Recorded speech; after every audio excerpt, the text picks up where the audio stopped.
something actually happened. Something terrible really, really, really happened. Terrible. When I say terrible, terrible. I ordered for a clothes. I ordered for this clothes. This particular clothes. About how much? But sure what they brought to okay before then I ordered the clothes. Ordering the clothes was very easy. I asked the lady how much. She told me about it something thousand. I said okay, no problem. I did a transfer immediately because I already wanted to buy that clothes before then. So I was like, okay, no problem. How much? She told me that something thousand, which I did a transfer to her. I'm not here to drag her, so I won't be dishing out the or be calling out the handle or anything. I'm just giving you people a story. So when I told her, she said that something thousand and I paid. After paying, she said I should get my measurement. I did. She said, did I add anything? I said yes, I did because it is boo boo. So I just had to add something to the measurements based on the way I wanted my boo boo to look like.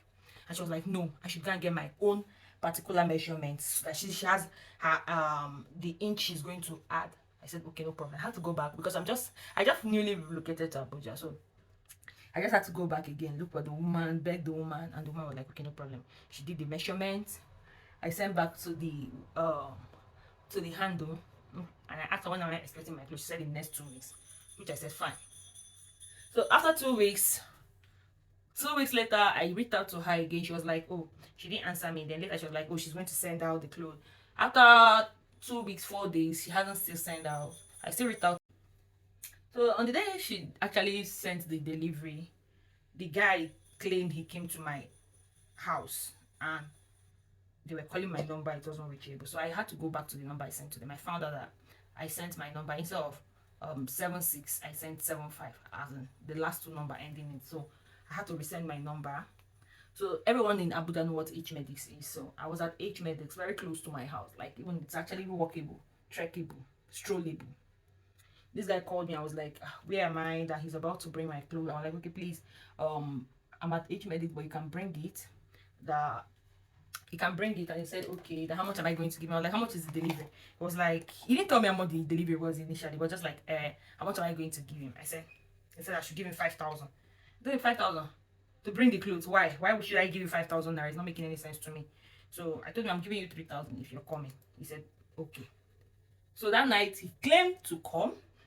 He claimed he came around and he tried calling my number. My number was switched off.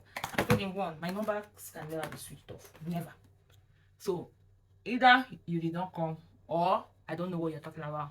So he told me he came and my number was switched off. So on that note, he left. So the next day he said he's going to bring it. I said, okay, bring it to my where it's closer because I'm going to work.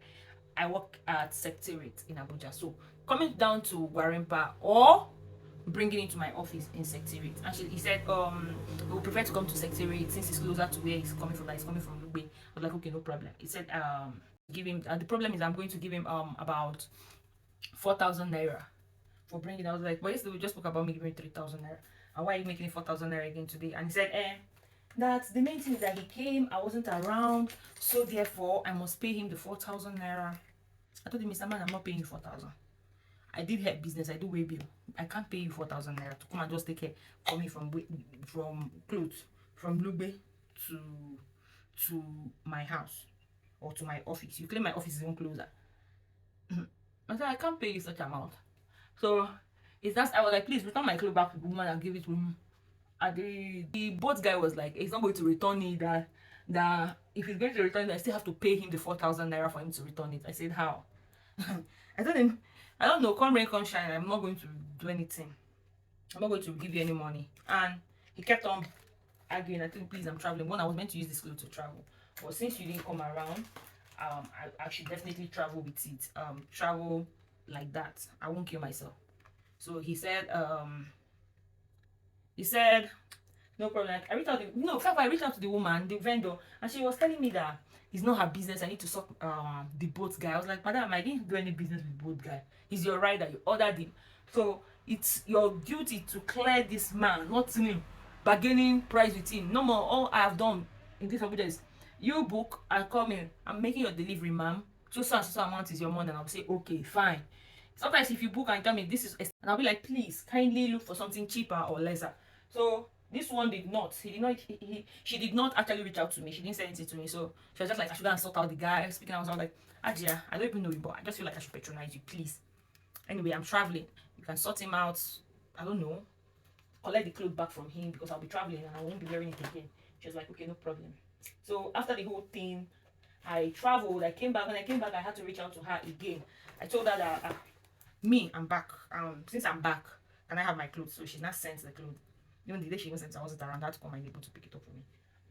The driver he even brought collected 2-3. Apart from the one I said he's going to collect 3,000 naira, so indirect I'm even giving me 700 naira. I didn't want 700 naira, big money. So after that whole shit, I was like, okay, no problem. That's why they brought the clothes. This whole clothes that stressed me. If you see these clothes, okay, let me just allow you see the clothes. Just imagine the clothes, like this clothes, this particular clothes, stressed me. This particular clothes, this clothes I'm looking at. Clothes was not even up to the length. The length was looking like a dwarf. I know I don't have boom boom, but why will you not have to make the clothes so tight on me that? Ah, God. I said this is boo boo. This was meant to be a supposed boo boo. I'm a very tall girl, so even my younger sister is taller than me. Who is this clothes going to fit? And I decided to give it up. So I reached out to the woman and I said, please, ma, I don't know, but this clothes you gave to me is not looking like. Some person look like what I was expecting. What do we do about it? So she told me, okay, that she feel like the clothes is not maybe the rider picked the wrong one. She's going to send the rider to come and pick it back from me. So now the problem is the rider has picked up this clothes since yesterday. She hasn't gotten back to me to tell me, okay, it's a wrong cloth or I made a wrong measurement or something like that. But my major question is, if the rider is bringing this cloth back, am I to pay? Or should I share worry for her to pay because I've paid for the first delivery? Like, how many times do I have to pay for a delivery? I don't know if you're understanding me. Like, if she's bringing it back again, should I pay? Please, I just need, because my head I've been thinking about it. Like, indirectly, I'm about to pay more than what I refused to pay before. 4,000. I'm about to pay like maybe 4,007 or 5,000 for only the delivery. So please save your soul. Should I pay or not? I don't want to. I'll still later come and talk about this bumpy thing on my face.